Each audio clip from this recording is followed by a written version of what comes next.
Transmission में दोबारा खुशामदीद नाजरीन। इस हिस्से में हम मज़ीद बात करेंगे कि किस तरीके से प्राइवेट सेक्टर के जो और पावर सेक्टर के जो मसाइल हैं उससे पाकिस्तान को निकाल कर आगे बढ़ाया जा सकता है, डिमांड को आगे बढ़ाई जा सकती है। पैनलिस्ट हमारे साथ मौजूद हैं। अब बहुत सारे IPPs हैं, अगर 18 रुपये कैपेसिटी पेमेंट में से तकरीबन 10 रुपये डेट रीपेमेंट हो रही है।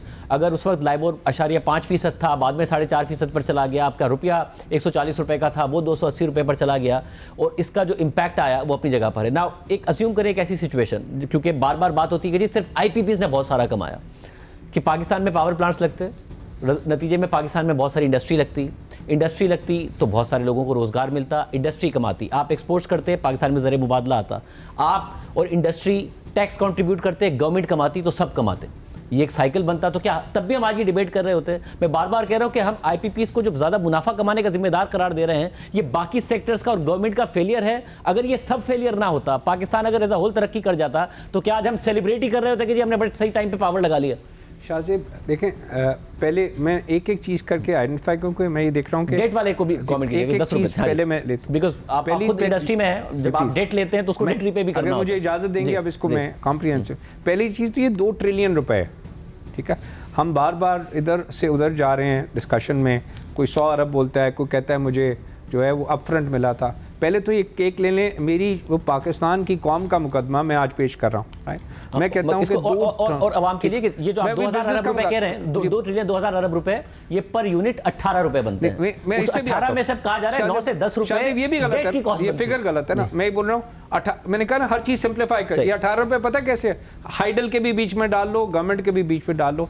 ये जो IPPs लगे हुए हैं जो प्राइवेट सेक्टर के, 29 रुपए 70 पैसे है।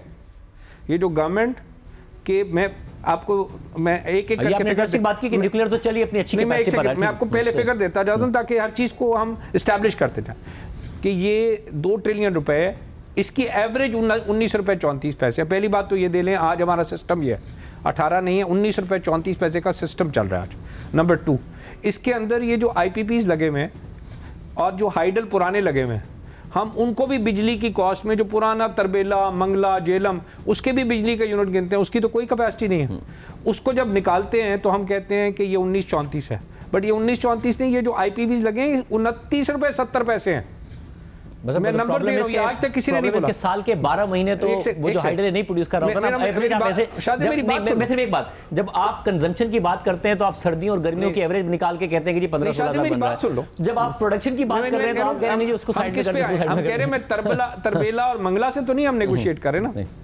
अगर तरबेला, मंगला या जेलम से नेगोशिएट हो रही होती तो बात होती। मैं इस वक्त इशू को हम कह रहे हैं बीमार, हम पूरी कौम बीमार नहीं, ये एक कैंसर ज़्यादा पेशेंट आ गया, मैं इसको कैंसर ज़्यादा पेशेंट कह रहा हूँ। इसको एवरेजेस में हम फिर घुमा के जो है वो उसको सिंप्लीफाई करने की कोशिश करते हैं। ये 29 रुपए 70 पैसे का 1.1 ट्रिलियन रुपीस के हमारे जो IPP कॉन्ट्रैक्ट्स हुए, उनकी पेमेंट्स हैं जो कि प्राइवेट सेक्टर के अंदर हैं और फॉरेनर्स के अंदर हैं। तो ये 1.1 ट्रिलियन रुपये है 2 ट्रिलियन में से। उसके बाद इसका दूसरा हिस्सा है न्यूक्लियर का 460 और 480 अरब के दरमियान, तीसरा हिस्सा है गवर्नमेंट का जो कि 270 अरब रुपए के दरमियान। ये 3 अलग-अलग हिस्से हैं, यानी 1100 अरब जो 1.1 ट्रिलियन है शाहजेब, ये 29 रुपए 70 पैसे बनता है इनकी कैपेसिटी का। ये जो नेगोशिएट मोहम्मद अली साहब कर रहे हैं, ये 29 रुपए 70 पैसे वाले कॉन्ट्रैक्ट नेगोशिएट कर रहे हैं, जिसमें इन्होंने आधा हिस्सा अभी प्राइवेट सेक्टर का पकड़ा है, फॉरेन कंपनीज का नहीं पकड़ा। ये दोनों मिला के इस वक्त जो कैपेसिटी जिसके ऊपर नेगोशिएशन चल रही है उन IPPs की चल रही है। दूसरा पॉइंट जो मैं देना चाहता हूँ, बार बार कहा जाता है जी गवर्नमेंट का क्या, गवर्नमेंट के 270 अरब रुपए कैपेसिटी पेमेंट्स हैं, और 270 अरब रुपए की कॉस्ट आप हैरान हो जाएंगे कितनी है, 8 रुपए 60 पैसे। उसकी कैपेसिटी पेमेंट 8 रुपए 60 पैसे। ये जो लगे हुए हैं प्राइवेट सेक्टर ऑफ, उनकी 29 रुपए 70 पैसे है। क्योंकि ये 8 रुपए 60 पैसे के जो प्लांट, हम बार बार RLNG की बातें करते हैं, हम जामशोरों की बातें करते हैं, हम ये आपको की नंदीपुर की, ये सब की कॉस्ट मिला के 8 रुपए 60 पैसे है, 33% पे चल रहे हैं। और अगर 33 पे चल रहे हैं तो इनको भी 3 रुपए 30 पैसे मिलने चाहिए। ये 5 रुपए उसकी बचत पे भी हमारा पॉइंट ऑफ व्यू है कि गवर्नमेंट पे बात करें, बट वो 8 रुपए 60 पैसे कोई इशू। जो एलिफेंट इन द रूम है वो ये 1.1 ट्रिलियन है और ये कब के लगे हुए प्लांट्स हैं? अब 29, ये सारे प्लांट लगे हैं 1996 से और हुकूमत से ले जा रहे हैं। और जब 32 अरब रुपया बंद प्लांट। सिर्फ एक जुमला, जब इंडस्ट्री के कुछ लोगों की मिलिट्री लीडरशिप से मुलाकात हुई तो उन्होंने कहा 94 2002 जिसका बहुत ज्यादा शोर मचाया हुआ है, उनकी तो टोटल कैपेसिटी पेमेंट अकेले साहिवाल के पावर प्लांट के बराबर है। ये उनकी तरफ से शाहजेब 60 अरब रुपए वो प्लांट थे, बंद हो गए और वो साहिवाल से आधी है। मैं इसको भी करेक्ट करता हूँ, साहिवाल की 120 अरब है, ठीक है। मैं हर चीज को मैं प्रॉपर पर्सपेक्टिव में लेके आऊंगा। तो ये जो बंद हुए ये 60 अरब हुए, ये 18 प्लांट हुए, ये 90 अरब, ये 550 अरब ये डील कर रहे हैं। इसके अलावा 550 अरब ये जो फॉरेनर्स के हैं, जिसमें साहिवाल शामिल है, जिसमें पोर्ट कासिम शामिल है, जिसमें हपको का जो चाइना के साथ प्रोजेक्ट मौजूद है वो शामिल है, इसके बाद उसमें लकीक में शामिल है। इनको 550 अरब रुपए इसके अलावा मिल रहे हैं। ये 1.1 ट्रिलियन है। अभी ये फैसला 550 अरब फॉरेनर्स की तरफ नहीं गए, ये प्राइवेट सेक्टर से अभी नेगोशिएट कर रहे हैं। तो पहली बात तो मेरी ये 29 रुपए 70 पैसे को नेगोशिएट कर रहे हैं। तो जो बात हम कर रहे हैं कि 29 रुपए 70 पैसे की जो कैपेसिटी चल रही है वो एक्चुअली 30% चल रही है। 8 रुपए मिलना चाहिए, ये 21 रुपए है।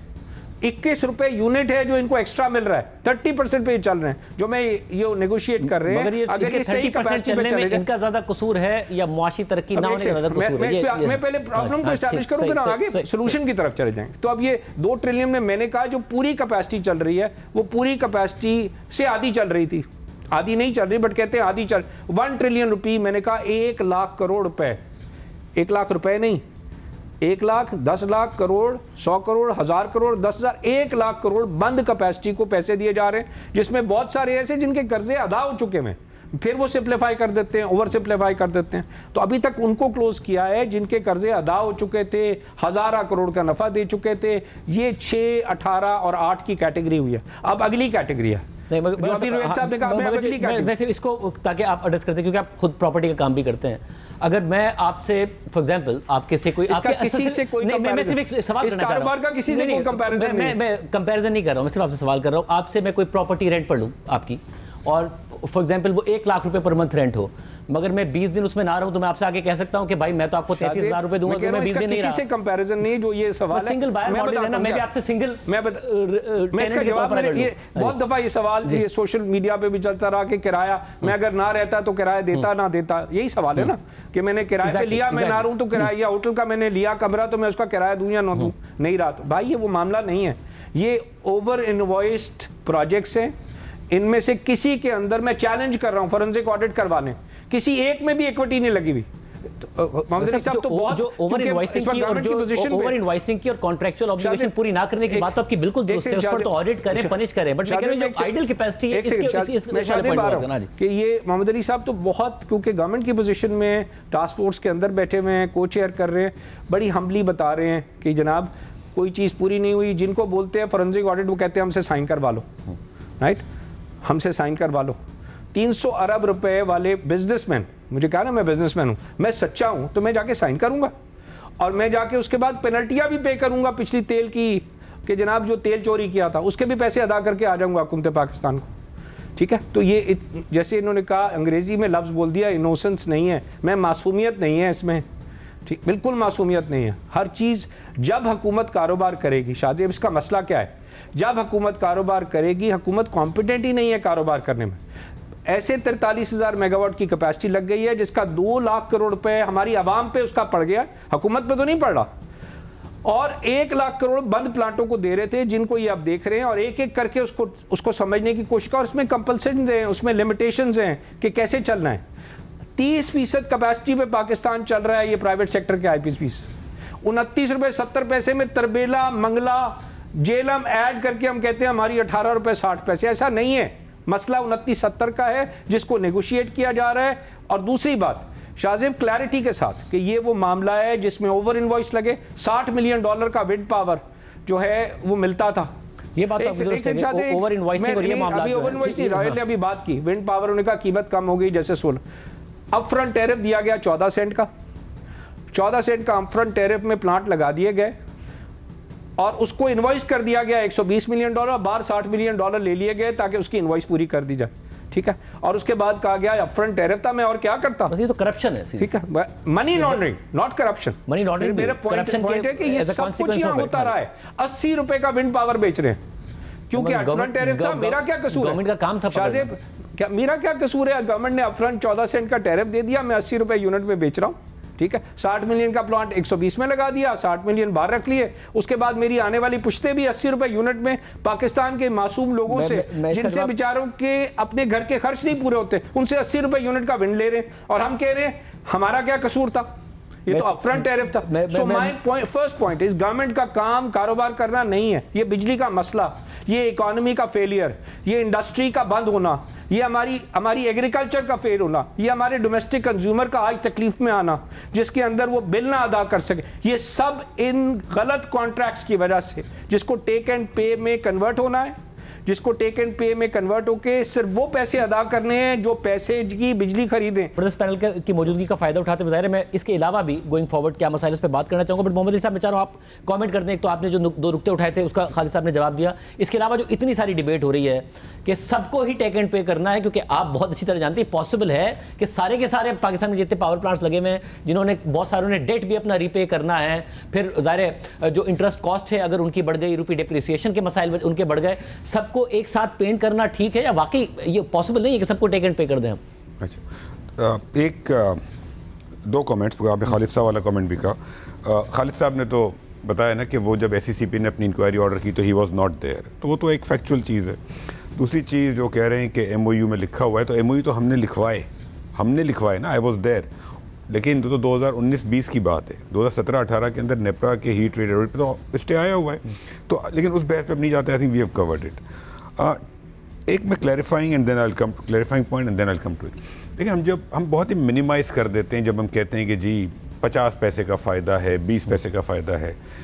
डिपेंड्स कि how you put a data point into what context. ये 50 पैसे जो है ना, 50 अरब है। पाकिस्तान में साल के 110 अरब यूनिट बिकते हैं बिजली के। हम जो निगोसिएशन कर रहे हैं, इससे अगर हमें 3 रुपये की बिजली की बचत होती है, इस वक्त बिजली का रेट है बेस रेट 35 रुपये, तो तकरीबन 9-10% हुआ, जो कि ठीक ठाक परसेंटेज है। और 250-300 अरब रुपए कोई कम रकम नहीं है।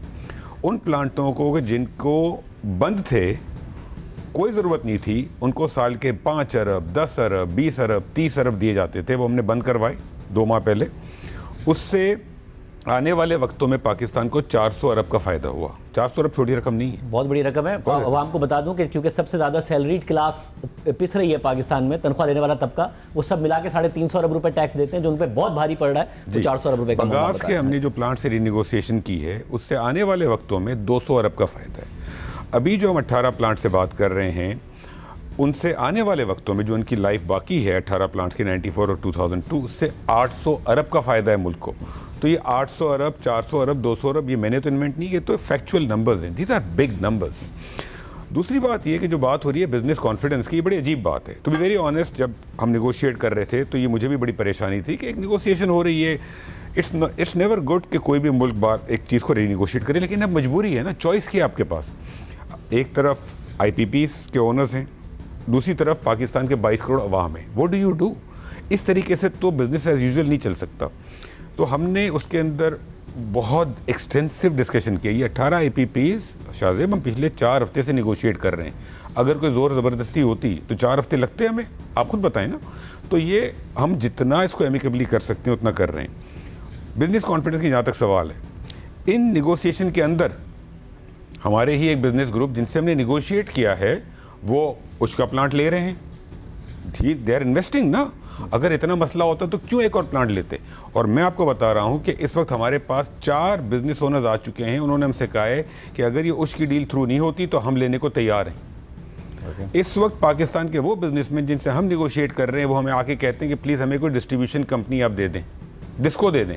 तो मैं क्यों बिजनेस कॉन्फिडेंस इतना ख़राब नहीं हुआ जितना कि लोग पोर्ट्रे कर रहे हैं। एक तरफ है ये गिला बिजनेस कॉन्फिडेंस वाला जिसको आप एड्रेस करें, दूसरी तरफ है इनाम साहब का गिला। वो कह रहे हैं कि भाई आपको इन्हें क्रिमिनल केस बनाना चाहिए बजाय इसके कि इनको इस तरीके से ट्रीट किया जाए और निगोशिएट किया जाए अगर ये चोरियां हुई हैं। ये बहुत अच्छा पॉइंट है। देखें, ये क्रिमिनल केस क्यों नहीं बन सकता? पाकिस्तान में बहुत GITs बनी है, आपको पता है, हम सबको पता है। कुछ उसके ऊपर कोई एक्शन हुआ आज तक? कोई अंदर हुआ? जो अंदर होते हैं बाहर आ जाते हैं। हम बना देंगे क्रिमिनल केस, कल सुबह चलते रहेंगे मामलात, ख़त्म हो जाएंगे मामलात। तो क्रिमिनल केस बनाने के लिए आपको एक money trail, banking trail, evidences, उस टाइप के इंस्टीट्यूशंस चाहिए। वो अनफॉर्चुनेटली हमारे इंस्टीट्यूशंस वीक हैं। जो हम आज काम कर रहे हैं हमारा काम नहीं है, ये हमारे इंस्टीट्यूशंस का काम है। NEPRA should have checked all these things.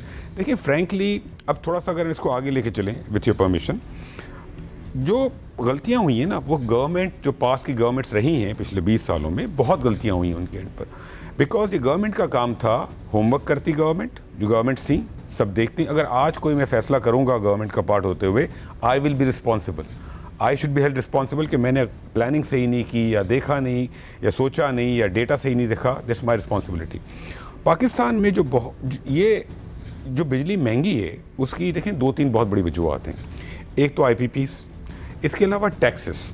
हमारा फिस्कल साइड चूँकि वीक है, आज पाकिस्तान के पावर कंज्यूमर्स 800 अरब के टैक्सेस देते हैं। 8 रुपये का इम्पैक्ट बिजली में टैक्सेस का है, हम उसको भी देख रहे हैं। हमारी कोशिश ये है कि इस 8 रुपये जो बिजली का टैक्सेस हैं बिजली के बिलों के अंदर, उसको हम तकरीबन 3 रुपये 4 रुपये पे ले आएँ, इसको आधे कर दें। We are working on that. और इंशाल्लाह टैक्स के ऊपर IMF एक इशू होगा, IMF मान जाएगा। IMF का ये है कि रेवेन्यू आपका अफेक्ट नहीं होना चाहिए, तो अगर हम यहाँ पर कमी होती है तो कहीं और हम उसको एडजस्ट करेंगे। ओवरऑल रेवेन्यू इफेक्ट नहीं होगा। कह रहे थे कि 400 अरब रुपए छोटा अमाउंट नहीं होता, मैंने सिर्फ सैलरीड क्लास के लिए बताया। तो हम आपको ये भी बता दूं कि हमने शुरू के 4 महीने में जो टैक्स शॉर्टफॉल टारगेट्स है वो 350 अरब रुपए है, जिसकी वजह से हम डर रहे हैं कि कहीं मिनी बजट ना आ जाए। तो या 400 billion rupees is a big amount. But इसमें बहुत सारे जो चेंजेस कहे जा रहे हैं कि जी अब कोल में कन्वर्जन कर दें, इंपोर्टेड कोल की जगह, डेट रिप्रोफाइलिंग करा लें चाइना के साथ, जिसका अभी तक सुना है कि उन्होंने MOU के लिए भी वो तैयार नहीं हुए और कोई बहुत मजबूत जवाब नहीं आया। इसके अलावा जो हमारी सर्कुलर डेट है वो जो क्योंकि काइबोर प्लस 4.5% पर है, या तो हुकूमत PIBs इशू कर दे तो उससे कोई 85 पैसे 1 रुपये का इम्पैक्ट आ जाएगा, और अगर उसको अपनी बुक्स पर ले ले तो 3 रुपये 80 पैसे तक का इम्पैक्ट आ। इस सब पे काम हो भी रहा है या नहीं हो रहा है? अच्छा, काम सब पे हो रहा है। देखिए टैक्सेस का पहली बात तो हम कोई भी ऐसी चीज़ नहीं करेंगे जिसमें IMF की प्रोग्राम की कोई वायलेशन हो। अगर हम पावर कंज्यूमर्स के ऊपर टैक्सेस की रिडक्शन करेंगे तो कहीं और उसको एडजस्टमेंट करेंगे, या तो एक्सपेंस साइड पे या रेवेन्यू साइड पे। But we have to reduce this impact. बिजली कम करनी पड़ेगी पहली बात। डेट रिप्रोफाइलिंग पे काम हो रहा है। फाइनेंस मिनिस्ट्री से कल भी हमारी मीटिंग हुई, उसके ऊपर काम हो रहा है। उससे हमें, अगर वो हो गई, जो कि मेरा ख्याल है हो जानी चाहिए, तो उससे 3-4 रुपये का फ़र्क वहाँ पड़ सकता है। तो हमें हर जगह थोड़ा थोड़ा इम्पैक्ट लाना होगा। सर्कुलर डेट, देखिए हमारे मुल्क में हमने जो एक सर्कुलर डेट के साथ रहने की एक सिस्टम बना लिया, रिवाज बना लिया है। This is not right. We have to finish circular debt. Power के जो सर्कुलर डेट है, जो अभी रीनिगोसिएशन चल रही हैं, उसमें बिकॉज सारी इंटरेस्ट पेमेंट्स ख़त्म हो रही हैं और बहुत सारी एडजस्टमेंट्स हो रही हैं, तो जो पावर का सर्कुलर डेट है, मेरा ख्याल है कि वो हम इंशाल्लाह ताला उसका सोल्यूशन निकाल लेंगे। उसके ऊपर हम काम कर रहे हैं। Petroleum is a different matter. Petroleum के अंदर एक अलग मैटर है, उसको हम अलग से देखेंगे। बट पावर का circular debt I am quite confident इंशाल्लाह हम ख़त्म कर लेंगे। उसके बाद हम देखेंगे पेट्रोलियम में क्या हो सकता है। तो we are working on this also. But just coming back to के जो ये चीज़ें हुई हैं, उसके अंदर देखिए हमें ये देखना होगा कि ये क्यों हुई हैं। अब बहुत सारी रीजंस हैं, लेकिन at a very broad level, एक तो प्लानिंग का बहुत बड़ा फुकदान रहा है, और दूसरा गवर्नमेंट का फुटप्रिंट और इन्वॉल्वमेंट बहुत ज़्यादा है एनर्जी सेक्टर में। ये 2 बड़ी वजूहत हैं। Everything will fall under this. I just touch upon this and then my esteemed colleagues can continue. देखिए प्लानिंग में हमारे पास आज 42,000 मेगावाट है बिजली। हमारी पीक डिमांड होती है 25,000 मेगावाट, और विंटर में हम लेते हैं 9,000 मेगावाट। तो यानी कि जो हमारे पास कैपेसिटी है, समर में हम 60% इस्तेमाल करते हैं, विंटर में 20% करते हैं। जब हमारी रिक्वायरमेंट ये नहीं थी तो हमें इतनी बिजली नहीं लगानी चाहिए थी माजी में। We should have planned better. अगर आज ये हमारे पास 42,000 की जगह लेट से 30,000 मेगावाट होती, तो ये 2,000 अरब की जो कैपेसिटी पेमेंट है, ये शायद 1,500 होती, 1,200 होती, वट एवर। तो हमने प्लानिंग में बहुत गलतियाँ की हैं। प्लानिंग में हमने साउथ में प्लांट्स लगा दिए, तो क्या उस वक्त हमें नहीं मालूम था कि जी डिमांड तो नॉर्थ के अंदर है, तो हम NTDC की ट्रांसमिशन कैपेसिटी बढ़ाते। Why didn't we do this? देखिए ये तो क्रिमिनल ऑफेंस है ना, किसी ने क्यों नहीं सोचा ये? आज हम IG SAP और तमाम चीज़ें करते हैं, इतने प्लान्स बनते हैं मुल्क में, तो ये चीज़ें I think we need to look at it कि प्लानिंग का फुकदान क्यों है, और ये क्यों है। इसके दूसरा जो पॉइंट है, ये इसकी वजह है कि गवर्नमेंट का हमारा फुटप्रिंट बहुत ज़्यादा है। डिस्ट्रीब्यूशन कंपनीज हमारे पास हैं, पूरे मुल्क की एक ट्रांसमिशन कंपनी है। आप मुझे बताएं पूरे पाकिस्तान में को एक बिजनेस ग्रुप मुझे बता दें जो पूरे पाकिस्तान के हर इलाके में सक्सेसफुली बिजनेस कर रहा हो। It is not possible in our country at the moment, at least with the management bandwidth and the systems that we have. तो हमें इन चीज़ों को, सिंगल बायर मॉडल, हमें इनको गवर्नमेंट के हाथ से निकाल के प्राइवेट सेक्टर में देना पड़ेगा, पावर मार्केट्स लानी पड़ेंगी। We will talk about wheeling. तो हम जब तक गवर्नमेंट का इन्वॉल्वमेंट कम नहीं करेंगे और प्राइवेट सेक्टर को नहीं देंगे तो ये रिफॉर्म प्रोसेस नहीं होगा। और जो हम रिपोर्ट की बात करते हैं तो हमारी रिपोर्ट का पहला चैप्टर आईपीपी था, इसके बाद एक चैप्टर सर्कुलर डेट था, डिस्ट्रीब्यूशन था, ट्रांसमिशन था, पावर मार्केट था। तो वो मुझे नहीं पता कितने लोगों ने पढ़ी है बियॉन्ड द फर्स्ट चैप्टर। तो we have to do all of these things. So I'll just stop here, sir. Other people can give their comment करना चाहते हैं, फिर मैं साहब की तरफ जाऊँ। ये इसके अंदर मैं ये समझता हूँ कि जितने ये प्राइवेट सेक्टर के मेजर प्लांट लगे ये बने ही इल इंटेंट के साथ हैं। चूँकि जब आप कोई सरमायाकारी करते हैं तो आप देखते हैं कि जी मैं एक प्रोडक्ट बना रहा हूँ, उसकी कितनी डिमांड होगी, उसकी कितनी प्रोजेक्शन होगी। गवर्नमेंट ने एक प्रोजेक्शन गलत की थी ना, आपकी अपनी प्रोजेक्शन भी होती है ना। अब आप मुझे बताएं कि आपकी प्रोजेक्शन आपको करने की ज़रूरत ही नहीं है। गवर्नमेंट ने कहा 140, आपने कहा यार 185 लिख दो ना, 2 प्लांट और लोगों के लग जाएंगे, ठीक है।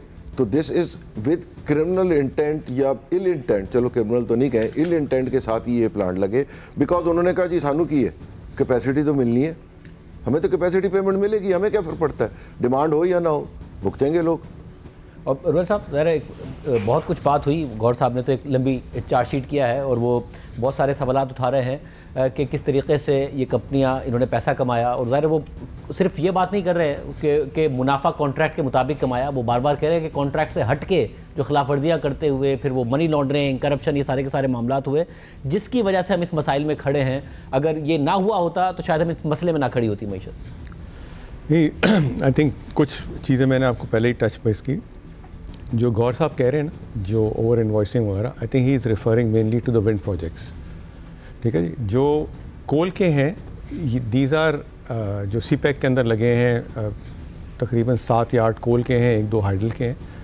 ये इनके तो अभी तो लगे हैं 2-3 साल 4 साल की बात है कि आप accounts are submitted to SCCP, बाहर से पैसे आए एक्विटी के, वो उसके थ्रू आए, स्टेट बैंक के थ्रू आए। इनकी हीट ऑडिट पहले ही हो जाती है, COD टाइम पे हीट ऑडिट हो जाती है। सो विंड में हो सकता है 1-2 चीज़ें हों, मुझे नहीं पता पूरी तरह से। लेकिन जो 2015 के हैं, ये जो विंड की बात कर रहे हैं वो 2006 के हैं, 2015 के हैं, उसके अंदर I don't think there is any issue. आप जैसे मैंने आपको कहा कि अप फ्रंट टैरिफ नेपरा ने दिया था वो करके, उसके बाद लोगों ने ऑप्ट किया, ऐसे नहीं कि पहले ऑप्ट किया हो।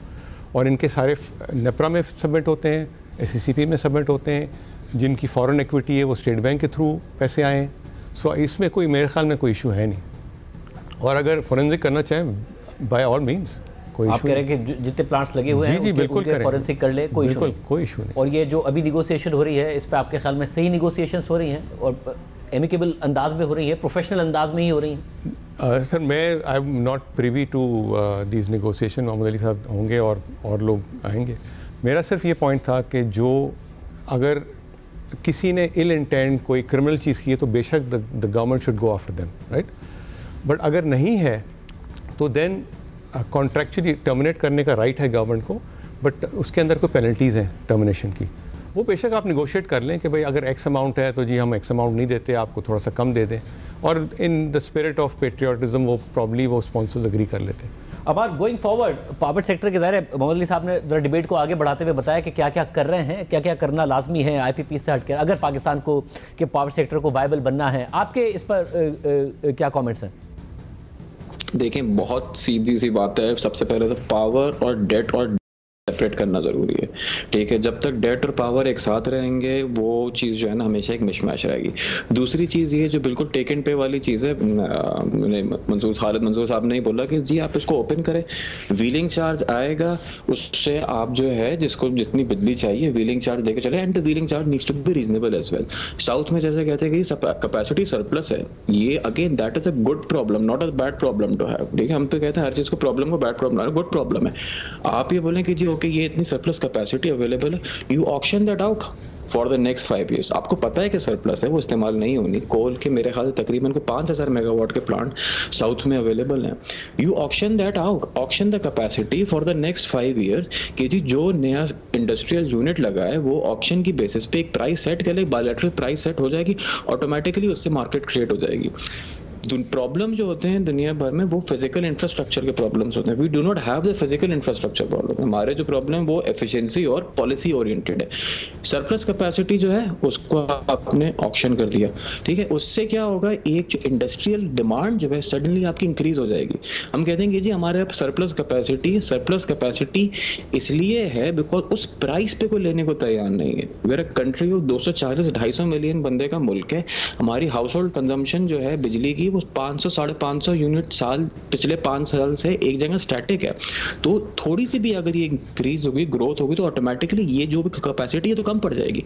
सरप्लस कैपेसिटी को आप ऑक्शन आउट करें, टेक एंड पे जा रहे हैं, तो जो भी यूनिट्स हैं दे बिकम मोर एफिशिएंट, ठीक है। अगर वो एफिशिएंट होंगे तभी वो सपोर्ट कर पाएंगे। मतलब मगर जो डिमांड का इशू है, ज़ाहिर दुनिया भर में दरमियान में कोविड भी आया, मगर ओवरऑल डिमांड में हमने इजाफा देखा। इकोनॉमिक ग्रोथ ने टर्न अराउंड किया, उससे पहले बड़ी अच्छी थी। पाकिस्तान ने पिछले साल 8 ईयर का लो देखा एनर्जी कंजम्पशन में। इस साल भी अक्टूबर में नंबर बेहतर, मगर 4 महीने में 7% डाउन। इसको बढ़ाया कैसे जाए, क्योंकि आप खुद भी, जब मैंने देखा है, आप लिख रहे होते हैं या बात करते हैं, आप डिमांड को एक बहुत मेजर फैक्टर कहते हैं। आप कहते हैं surplus capacity is a problem but it's a good problem, हमें इसके अकॉर्डिंगली डिमांड बढ़ानी, कैसे बढ़ाएं? देखिए, मार्केट क्लियरिंग प्राइस होती है ना हर चीज़ की। आप कोई अभी बाजार में चीज़ लेने जाएंगे, उसकी वैल्यू 100 रुपये होनी चाहिए, वो आपको 200 रुपये की मिल रही है, वो चीज़ नहीं लेंगे, चाहे वो बेताशा पड़ी हुई, मगर 200 की नहीं लेंगे। जैसे ही वो चीज़ 100 रुपये की बिकना शुरू हो जाएगी, आप फौरन उसको कंज्यूम करना शुरू कर देंगे।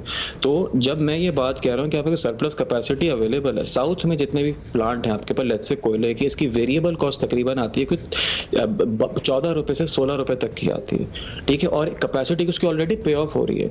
इन्हीं की कैपेसिटी को आप ऑक्शन करेंगे जी 100 मेगावाट के इंक्रीमेंट में। कोई अगर नई इंडस्ट्री लगाता है, हम उसको 100 मेगावाट बिजली देंगे और ये प्राइस उस पर लॉक कर देंगे। उस पर एक ओपन ट्रांसपेरेंट ऑक्शन होगा।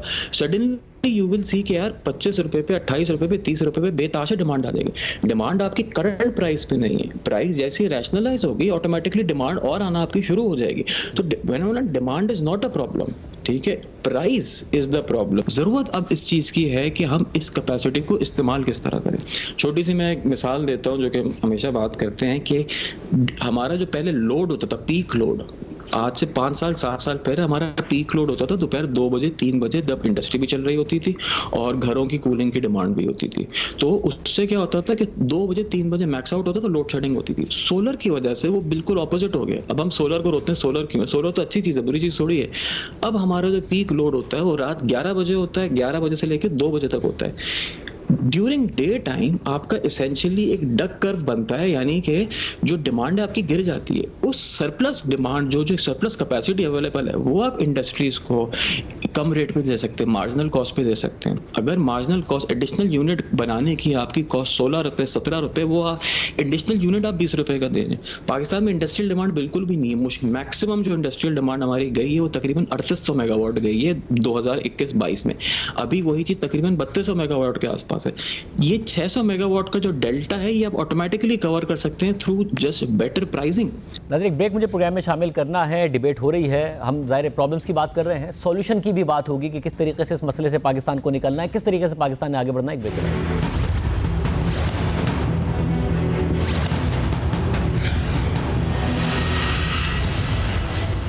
ट्रांसमिशन में दोबारा खुशामदीद नाजरीन। फाली साहब, आपने ज़ाहिर पावर सेक्टर को खुद प्राइवेट सेक्टर देखा में आके भी देखा है, यानी इक्वेशन के दोनों साइड्स पर आपने काम किया है।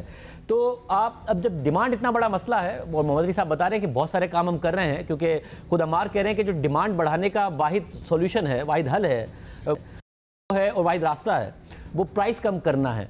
और मोहम्मद अली साहब बता रहे हैं बहुत सारे ऑप्शंस पर गौर हो रहा है। टैक्सेशन कम की जाए, फिर जो डेट है सर्कुलर डेट का उसको कम किया जाए, 3 रुपये 80 पैसे, क्योंकि टैक्स उस पर भी लग जाता है तो वही बच जाता है। तो कोई 8-10 रुपये का नेट इम्पैक्ट नज़र आता है कि अगर ये सारी चीज़ हो जाए। आपको लगता है कि डिमांड बढ़ाकर हम बाकी मसाइल, ट्रांसमिशन के अलग मसाइल हैं, चोरी के अलग मसाइल हैं, इन तमाम मसाइल को हल कर सकते हैं? किस तरह आगे बढ़ा जाए? अच्छा शाहज़ेब, मैं ज़रा एक पहले अप फ्रंट एक कमेंट कर दूं। देखिए, ये गवर्नमेंट की सवाबदीद है कि पॉलिसी फ्रेमवर्क हमने क्या रखना है। अब पॉलिसी ये कहती है कि जी स्पॉन्सर्स को परसुएट किया जाता है कि आके पावर प्लांट लगाएं। आपको याद होगा ना, 18 से 20 घंटे की लोड शेडिंग थी, तो that was the time I was heading Hubco. तो there was a lot of pressure and persuasion by the government कि आप प्लांट लगाएं, थर को भी डेवलप करें, और थर डेवलप क्योंकि पहले नहीं हुआ था तो इंपोर्टेड कोल पे लगाएं वगैरह वगैरह। उसके बाद आपके पास एग्रीमेंट्स होते हैं, पावर परचेज एग्रीमेंट और उसके बाद आपका इम्प्लीमेंटेशन एग्रीमेंट। ये गवर्नमेंट के पास राइट है, अगर at any given point in time वो समझते हैं कि ये सूटेबल नहीं है तो आप टर्मिनेट कर दें। और PPA-IA के अंदर उसके अंदर गुंजाइश है। मोहम्मद अली साहब इस चीज़ के गवाह हैं कि जिस वक्त ये कोल का प्लांट लग गया तो hub power plant which was the biggest IPP वो डिस्पैच नहीं होता था। तो ये जो हमारा एग्रीमेंट था उसमें मैंने पर्सनली लिखवाया था कि इसको आप टर्मिनेट करें और इसको फिर हम थर्ड कोल के ऊपर कन्वर्ट करेंगे। वो पूरी प्रपोजल भी बनाई और उसको सबमिट की, but nothing happen from the government side.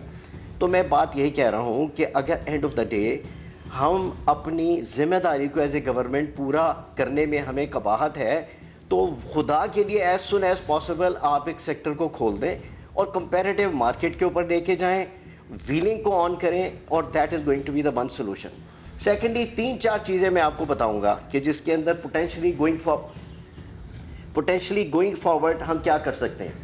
पहली चीज़ ये है कि जी जो डेट रीस्ट्रक्चरिंग है, तो as a chairman CPEC authority ये मुझे मैंडेट दिया गया कि चाइनीज़ से बात करें कि 2 चीज़ें हो गई। जैसे मैंने आपको बताया था कि एक तो ये था कि 0.5% लाइबोर जो था वो 4.5% पे चला गया। तो I had a discussion not only with the ambassador of China but also with NDRC, और उसके बाद डिस्कशन शुरू हुई थी और हमने ये कहा था कि 10 साल के टेनर के बजाय आप इसको 20 साल पे कर दें, क्योंकि चाइनीज़ वर वेरी रिलक्टेंट कि जी हम निगोशिएट नहीं करेंगे क्योंकि it will set a bad president. अब मैंने कुछ इसके नंबर जो है ना वर्कआउट किए हैं कि अगर ये जो टैरिफ है इसका जो टेनर है उसको अगर आप 10 साल अगर बढ़ा दें तो आपका जो टैरिफ है वो तकरीबन ओवर 3 रुपीज़ पर किलोवाट जो है उसमें कमी हो सकती है। टैक्सेस की बात हो रही है, 31% ऑफ द टोटल टैरिफ जो कंज्यूमर देता है वो हर किस्म के टैक्सेस हैं। और उसमें एक कंपोनेंट ये है कि ये सर्कुलर डेट को कम करने के लिए वो पास ऑन किया गया था कि PHL को, पब्लिक होल्डिंग लिमिटेड को, उसका जो जितना सरचार्ज है वो भी आपने टैरिफ में बिल्ड किया हुआ है and it was not the responsibility of public. उसको देखने की ज़रूरत है। और अगर वो कंपोनेंट जो फाइनेंशियल कॉस्ट सरचार्ज है जो कि PHL की मद में ये आपका जो कंज्यूमर देता है वो तकरीबन 6 रुपये 84 पैसे का उसमें इम्पैक्ट है।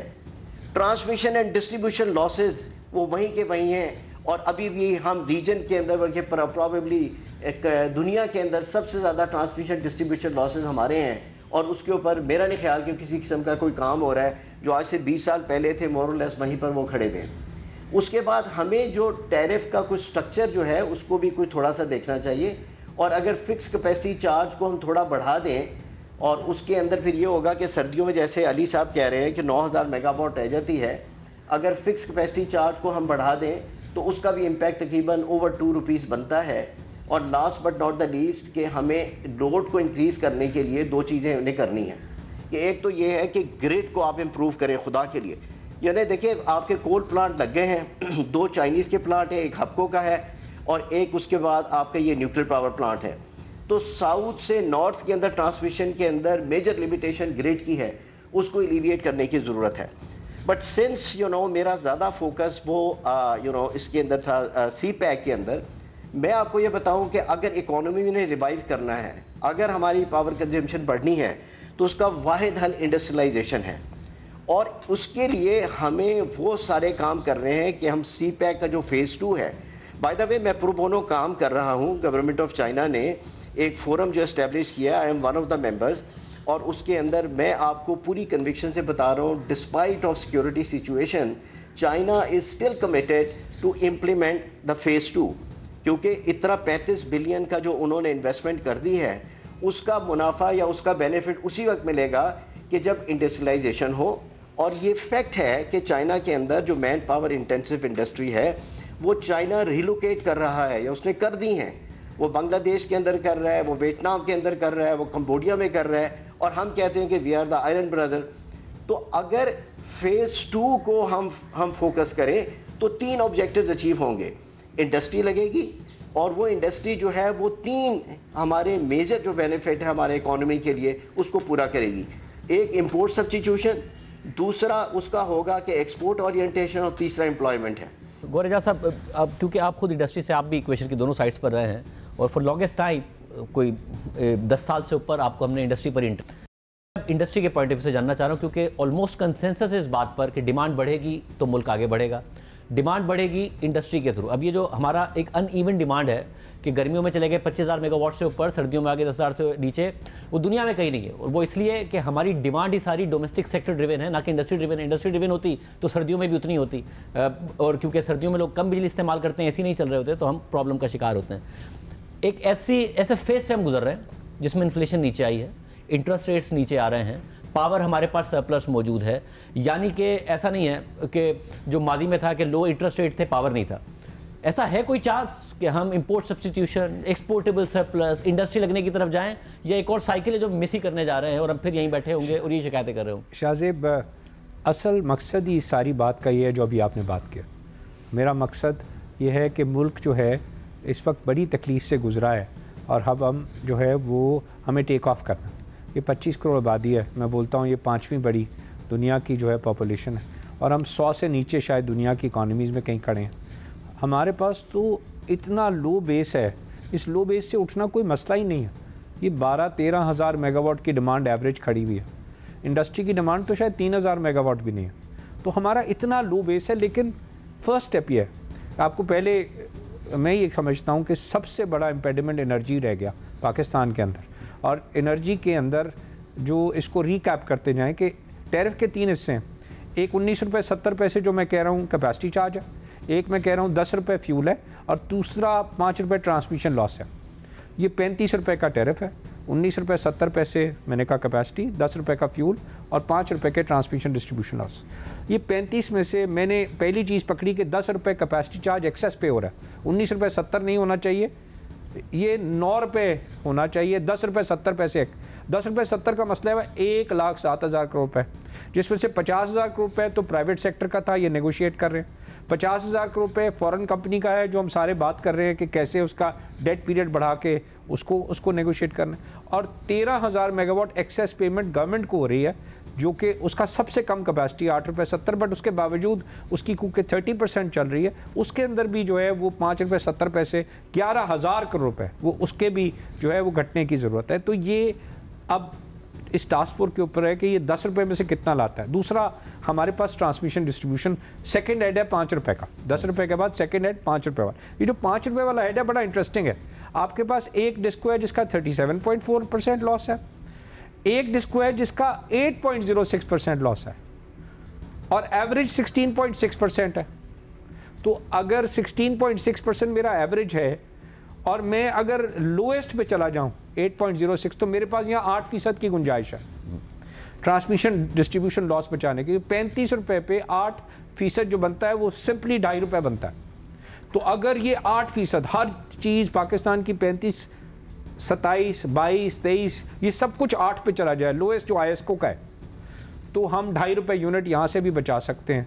ये कैपेसिटी है। ये सेकंड टास्क है कि इसका हुकूमत का फिर काम नहीं है कि मैं जब इसको देखता हूँ, पेस्को 37.5%, सेप्को 34.5%, कैस्को 27%, हेस्को 31.7%, लेस्को 11%, फेस्को 8.5%, तो गैपको 8.6। तो अगर गैपको और फेस्को इतने बड़े जो है हमारे इदारे हैं, अगर वो 8.6% कर सकते हैं, तो क्या वजह है कि हम एवरेज 16 पे।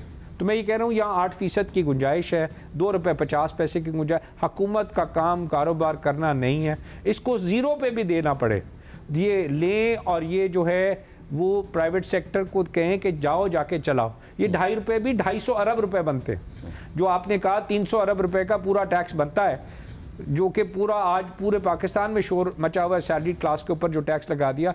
ये 250 अरब रुपए, मैं भी कह रहा हूँ 2.5 रुपये, ये ट्रांसमिशन कंपनीज़ के अंदर भी मौजूद है। ये दूसरी बचत यहाँ है। अब इनके अंदर इस सारे मामलात में 100% मुझे अली पे एतबार है। ये 10 रुपये जो है, जैसे मैंने कहा 5 रुपये प्राइवेट सेक्टर, 5 रुपये जो है वो फॉरेन जो कंपनीज़ हैं, 1 रुपये और 70 पैसे जो है वो गवर्नमेंट की कंपनी है। ये इनसे कैसे ये 3 बग़ैर बिजली बनाए दे रहे हैं। ये 11 रुपये 70 पैसे दे दो, 8 रुपये 9 रुपये जो बना के लेते हैं। इसमें से ये कितनी नेगोशिएट करता है? इसने बोला 500 में से 300 अरब अचीव कर चुका है। अब ये जा रहा है फॉरेन कंपनीज़ की तरफ कि डेट एक्सटेंड करके वो कैसे लेना है। ये जा रहा है गवर्नमेंट की तरफ कि गवर्नमेंट को कैसे टेकन पे जाना है। इसके बाद ट्रांसमिशन कंपनीज पे। अगर ये सब कुछ होता है तो मेरा टैरिफ क्या हो जाता है? आइडियल कंडीशन 24 रुपये, 35 रुपए के बजाय। इंडस्ट्री के ऊपर सबसे बड़ी डिमांड डोमेस्टिक से नहीं आनी, 30% आपके रेट डिक्लाइन, कंज्यूमर से नहीं आनी, ये इंडस्ट्री से आनी है। जो CPEC 2 की भी हम बात कर रहे हैं कि इंफ्रास्ट्रक्चर लग गया है, बिजली मौजूद है, कारखाने मौजूद हैं हमारे पास बिजली बनाने के, तो सनत क्यों नहीं है, जॉब्स क्यों नहीं है? तो ये तब होंगे जब हम एक अफोर्डेबल एनर्जी दुनिया में। आज मैं सुबह देख रहा था, मुझे फेडरल मिनिस्टर ऑफ कॉमर्स ने भेजा, जाम कमाल साहब ने, उन्होंने कहा जी 2 सेंट पे एनर्जी दी जा रही है, वो भी ग्रीन एनर्जी इंडस्ट्री को, तो आप लोग कैसे कम्पीट करोगे जनाब के 16 सेंट की एनर्जी के ऊपर? आप गौर साहब बोलते हो अगर आपकी इंडस्ट्री की 9 सेंट हो जाए तो चल जाएगा, मैं फिर कह रहा हूँ 9 सेंट हो जाएगी मैं चल जाऊँगा, मैं 38 पे नहीं चल सकता, मैं 9 सेंट पे कम्पीट कर लूँगा 26 रुपये पे। मैंने 26 रुपये पे कम्पीट किया था, मैंने 2019-20 के अंदर $20.5 बिलियन की सिर्फ एक सेक्टर ने एक्सपोर्ट की थी। आप पाकिस्तान का एक्सपोर्ट का पूरा पैराडाइम उठा लें, $31 बिलियन की पिछले साल एक्सपोर्ट हुई है, 30.6 एग्जैक्ट। उस 30.6 में से टेक्सटाइल ने 17 किया, पूरे पाकिस्तान की मैन्युफैक्चरिंग ने 5 किया, और उसके बाद एग्रीकल्चर ने पिछले साल में $8 बिलियन दिया, जिसकी वजह से 30.5 है। तो हमारा पूरे पाकिस्तान की मैन्युफैक्चरिंग अदर देन टेक्सटाइल सिर्फ 5 बिलियन है, टेक्सटाइल 17 पे खड़ी है। $850 बिलियन का केक है हमारा, तो 2% भी शेयर नहीं है। पूरी दुनिया की एक्सपोर्ट में सारी मैन्युफैक्चरिंग सेक्टर हमारा $5 बिलियन है।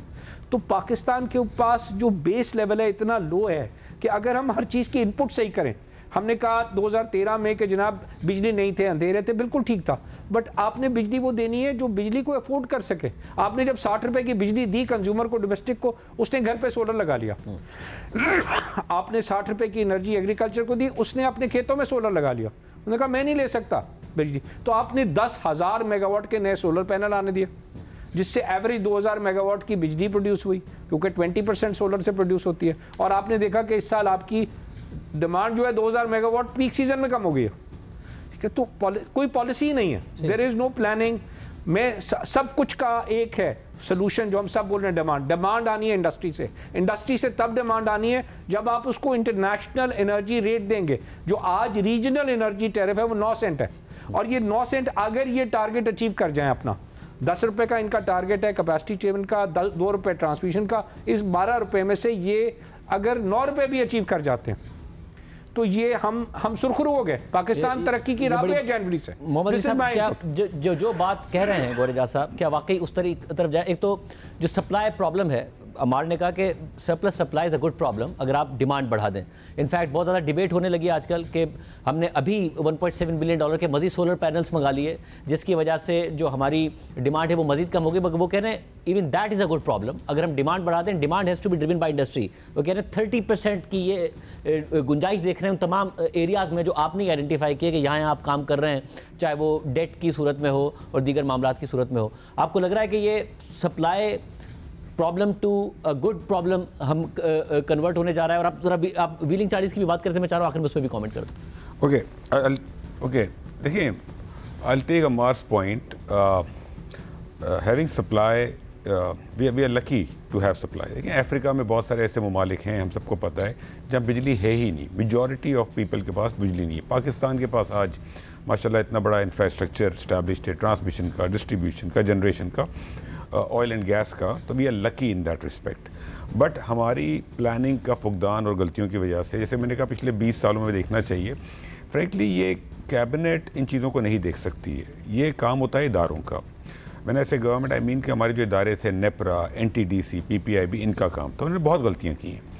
आई just touch upon that and then I answer the question. गलतियाँ क्या हुई हैं? फॉर एग्जाम्पल, हमने जब रिपोर्ट की तो हमने कहा कि जी डॉलर बेस्ड रिटर्न क्यों हो पाकिस्तान में, रुपी बेस्ड रिटर्न हो। उसके बाद रुपी ने बड़ा डिप्रिशिएट किया, जो कि अनफॉर्चुनेट था। बट आज की तारीख में तो हमारा करेंसी काफ़ी हद तक स्टेबल है, हमारी रेमिटेंसीज बढ़ रही हैं, एक्सपोर्ट्स आर रीजनेबल, हमारा ट्रेड डेफिसिट कंट्रोल में है, बैलेंस ऑफ पेमेंट कंट्रोल में है। हमें सोचना होगा और हमारे इदारों को सोचना है, ये हमारा काम नहीं, उनका काम है टू रिकमेंड कि जी हम डॉलर बेस्ड रिजीम क्यों रख रहे हैं इस मुल्क में, why not rupee based regime. जिसको इन्वेस्ट करना हो रुपी बेस्ड में करे, क्योंकि ये डॉलर डिप्रिसिएशन जब होती है तो बिजली की कीमत बहुत बढ़ जाती है। It's a vicious cycle that we are stuck in. Similarly जो हमने 25 साल के कॉन्ट्रैक्ट साइन किए, हम 10 साल में डेट पे ऑफ करते हैं। IPPs के जो इन्वेस्टर्स हैं उनका इक्विटी पे बैक 3 से 4 साल में हो जाता है। 25 साल के कॉन्ट्रैक्ट क्यों करते हैं?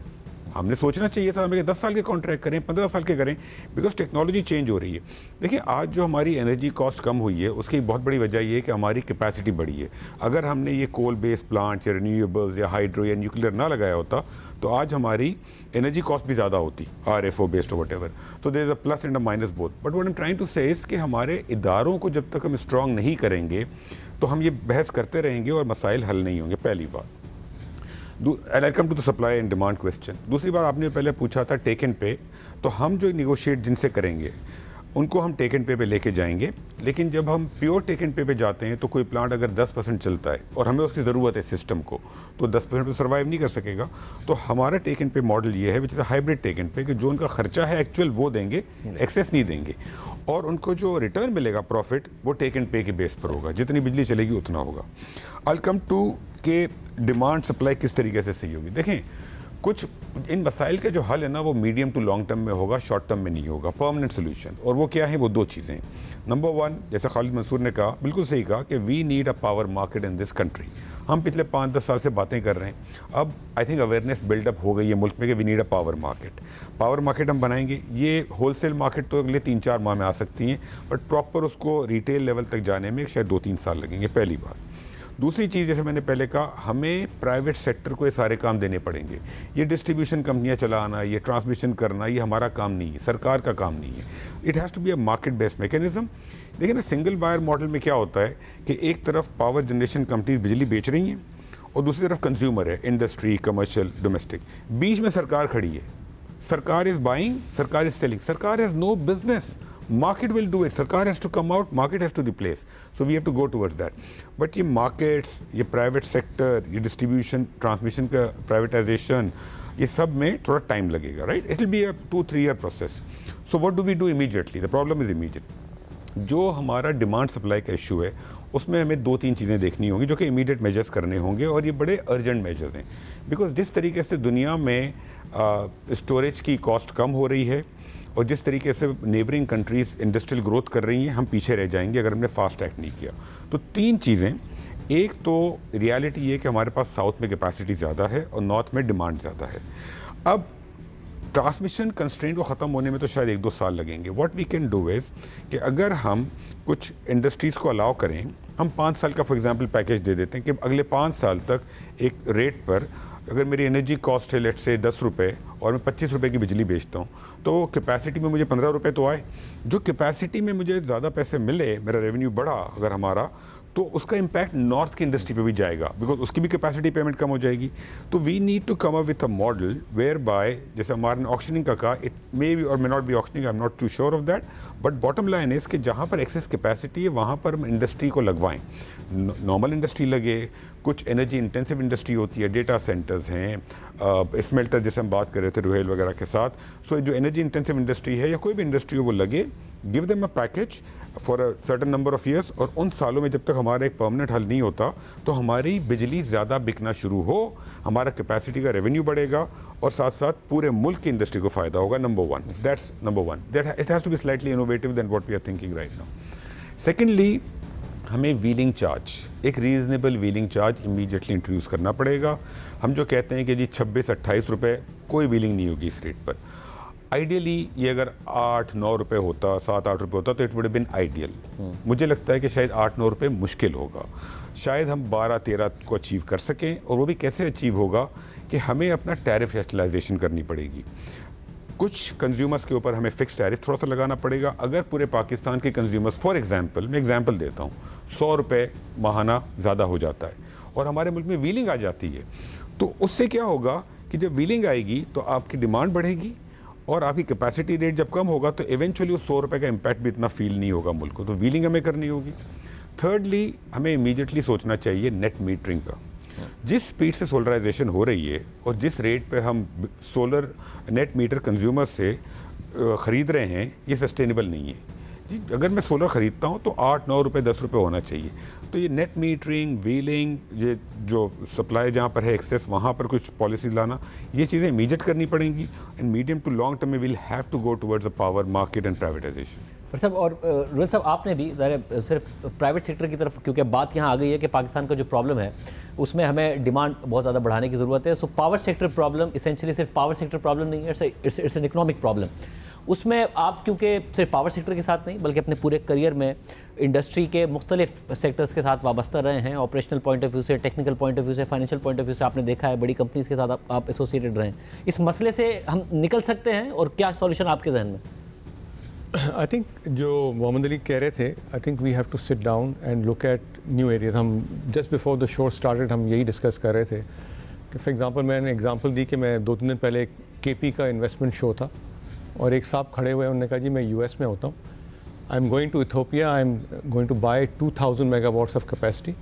और वो डेटा सेंटर बना रहे थे और वो डेटा सेंटर यहाँ होस्ट, मतलब उनकी कंट्री इथोपिया में होस्ट करना चाह रहे थे और वहाँ उनको ऑफ़र मिल रही थी 3 या 4 सेंट की। अब ऑब्वियसली 3-4 सेंट हम नहीं कर सकते, बट क्लियरली अगर हम एक मार्जिनल बेसिस पे फ्यूल प्लस कुछ कैपेसिटी पेमेंट हम जो रिकवर कर लें, इस तरह से इंडस्ट्रीज़ को हम करें कि जो वो ब्लॉक्स में 500, 1000, 2000 मेगावाट्स की करें। One of the Chinese company also set कि भाई हम एक एल्यूमिनियम स्मेल्टर लगाना चाहते हैं, वो भी एक पावर गजलर है बेसिकली, राइट। तो कहने का मकसद ये है कि in addition to lowering the tariff, ये जो नॉर्मल इंडस्ट्री तो ग्रो होगी, जिस तरह गौर साहब ने कहा कि 9 सेंट्स हो जाएँ तो हम, अब वो कितना, अगर हमारा बेस ही 3000 है, 3500 है तो 4 हो जाएगा, 4.5 होगा। But we have to think outside the box and come up with new ideas कि भाई हम stop thinking in terms of कि यार एवरेज पे क्या होगा, थिंक इंक्रीमेंटली एंड सी कि कौन सी इंडस्ट्रीज़ को हम अट्रैक्ट कर सकते हैं जिसको फिर हम ये प्राइस पे देखें, हमारी एक्चुअली सबके लिए फिर वो कैपेसिटी प्राइस बढ़ जाएगी। उसके अलावा जो सप्लाई साइड की जो प्राइसिंग की बात थी, जो ये साउथ नॉर्थ की, just to quantify this number हमने कैलकुलेट किया था, बिकॉज इस वक्त LNG के प्लांट्स चल रहे होते हैं बिकॉज ऑफ दिस, जिसकी सिर्फ वेरिएबल कॉस्ट 25 रुपये 24 रुपये है, एंड साउथ के 14-15 रुपये वाले प्लांट्स बंद पड़े हुए होते हैं, राइट। दिस हमारी कैलकुलेशन के हिसाब से कम 200 बिलियन रुपए इसकी वजह से we are losing out, right. And इसके ऊपर HVDC भी लगाया था 4000 मेगावाट की, वो फुली फंक्शनल नहीं है। And as Muhammad Ali said कि ये तो हमने 2015 में सारे प्रोजेक्ट एनविजिज किए थे, अगर 10 साल बाद भी अगर हम इसको सॉल्व नहीं कर पा रहे तो there something wrong in that. वो एक इशू है जो टैरिफ में आपने पॉइंट आउट किया। 4 रुपये ऐसे हैं जो वो दे कॉल PHPL सरचार्ज, मतलब जो पुराने सर्कुलर डेट है जो करंट कंज्यूमर से कोई ताल्लुक नहीं है, उसका इंटरेस्ट वो आप लोड कर रहे हैं। सो क्लियरली ये जो टैक्सेस की रैशनलाइजेशन की बात कर रहे हैं, तो इसके अंदर I think this also should figure in कि जो सरचार्जेस हैं उसकी कॉम्पोजिशन देख के उसको तो कम से कम ख़त्म करें ना, जो करंट से कुछ ताल्लुक नहीं है इसका। तो ये 3-4 चीज़ें हैं जो हम देखा जा सकता है। आप ऐसा, मैं भी आपसे भी इंडस्ट्री के पॉइंट ऑफ व्यू से एज फॉर्मर चेयरमैन एप्टमा, आपको नज़र आ रहा है कि इंडस्ट्रियलाइजेशन की तरफ हम जा रहे हों, एक ऐसे सिनेरियो में हम एंटर हो रहे हैं जिसमें low inflation, low interest rate, surplus supply, और जब गवर्नमेंट कमिट कर रही है कि हम पूरी कोशिश कर रहे हैं कि इसमें जो पावर की प्राइसिंग है उसको कम करें, कि डिमांड बढ़े पावर की और हम इस मसले से निकलें। इसमें मैं टाइम की अहमियत को बहुत ज़ोर दूंगा कि ये जल्द अज जल्द होना चाहिए, क्योंकि मैं इसमें शायद मुझे सही नंबर नहीं पता, अगर मोहम्मद अली साहब बताएं कि नेक्स्ट 5 साल में मज़ीद कितनी बिजली एडिशन होने वाली है। अगर 10, 12, 15 हज़ार मज़ीद नाज़िल होने वाले हैं नेक्स्ट 5-6 साल में, तो अगर आज हम ग्रो भी करेंगे तो हम 0.0 पे ही रहेंगे। अगर हम 1000 ग्रो करते हैं और 1500 ऐड हो रहे हैं तो हमारी पोजीशन जो है वो एग्रीवेट होगी, सॉल्व नहीं होनी। तो हमें तो बहुत ज़बरदस्त ग्रोथ चाहिए, तब जाके हम इस पोजीशन में होंगे कि ना सिर्फ पुराने बैकलॉग को कवर करें बल्कि नए आने वाली कैपेसिटी को भी एब्जॉर्ब करें, वो भी अच्छी खासी प्राइसेस पे हैं।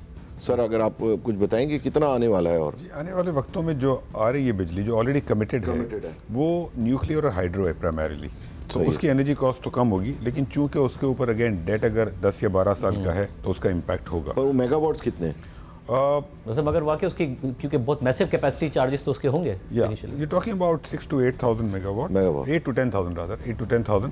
लेकिन उसके ऊपर आजकल बहुत हम डिस्कस कर रहे हैं गवर्नमेंट के अंदर कि किस तरीके से तो उसका हम पीरियड थोड़ा एलोंगेट कर लें, एक्सटेंड कर लें, सॉरी। जो हाइडल होगा तो PSDP फाइनेंस होगा प्रॉब्लम। हाँ, PSDP होगा, रीलेंट लोन्स होंगी, न्यूक्लियर के अंदर भी रीलेंट लोन्स हैं, तो उसका इम्पैक्ट तो है, लेकिन मगर फिर कंज्यूमर पर उसका कैपेसिटी चार्जेस का इम्पैक्ट नहीं आएगा। आ सकता है, लेकिन आएगा, लेकिन साथ साथ आपकी डिमांड ग्रो भी कर रही है ना, क्योंकि आपके ट्रांसमिशन जो कंस्ट्रेंट्स हैं हम उनको भी सॉल्व कर रहे हैं। तो अगर वो अगले 1-1.5 साल में सॉल्व हो जाते हैं तो ऑटोमेटिकली आपके यूसेज बढ़ जाएगा। तो we trying to work around that. तो दूसरे इंडस्ट्री के इसमें मैं ऐड करूँ, आज के दिन जो डिबेट है उसका मकसद ये है कि हमने ये आखिरी मौका है, कर डालो पाकिस्तान के लिए। ये आपकी जो है वो सीरीज़ चल रही है। हमें अपने मसलों को जो है आज अपनी ज़ात से बढ़ के जो है वो निकल के सोचना होगा, और हुकूमत ने भी अगर जो गलतियाँ की हैं उसको ओन करना पड़ेगा, उसको आवाम पे डाल देंगे कि जो गलतियाँ की हैं, प्लानिंग नहीं ठीक थी, 43,000 मेगावाट लग गया, कहीं इंडस्ट्री नज़र नहीं आ रही, हम दोबारा से 12,000 मेगावाट मेरे हिसाब से लगाने जा रहे हैं। हमें पानी की स्टोरेज की ज़रूरत है हमारी एग्रीकल्चर के लिए, बहुत अच्छा है हाइडल उसमें, that is one part of it. Second part of is energy, तो उसको उस तरह से गिने, उसको ये कैपेसिटी पेमेंट का जो कॉन्सेप्ट है ये आना ही टेक एंड पे है कि जितनी बिजली बेचोगे उसके पैसे मिलेंगे जिस इदारे। अगर ये आज मोहम्मद अली साहब ने ये ना कर डाला, ये इनको जो मौका मिला हुआ है, ये 1.1 ट्रिलियन है और आने वाला भी 1 ट्रिलियन है, दोबारा से मैं बात कर रहा हूँ कॉन्ट्रैक्ट, ये सब टेक एंड पे जाना है। ये टेक और पेन पे नहीं जाना कि बिजली बनाए दे ना दें पैसे लेंगे। इस कॉन्सेप्ट से निकलेंगे तो पाकिस्तान तरक्की करेगा। यही पाकिस्तान की तरक्की का राज है, यही हमारी बेसिस है, इसी वजह से हर चीज़ रुकी हुई है। Energy is our basic problem. और मैं उम्मीद कर रहा हूँ कि मोहम्मद अली साहब ज़ाहिर जिन रिफॉर्म्स की बात कर रहे हैं, पूरी गवर्नमेंट की जो ब्यूरोक्रेसी है उससे वो सपोर्ट मिले और उस तरीके से वो डिलीवरी भी हमें नज़र आ रही हो। नाज़रीन, आखिरी मौका है पाकिस्तान के लिए, कर डालो की जो ट्रांसमिशन है आपने देखी, बड़ी इंपॉर्टेंट पॉइंट्स सामने आए हैं। सोल्यूशन के पॉइंट ऑफ व्यू से भी प्रॉब्लम्स भी आइडेंटिफाई हुए, उनके सोल्यूशन की भी बात हुई है। डिमांड पाकिस्तान को बढ़ानी है, तरक्की पाकिस्तान ने करनी है, इंडस्ट्री ने ड्राइव करना है।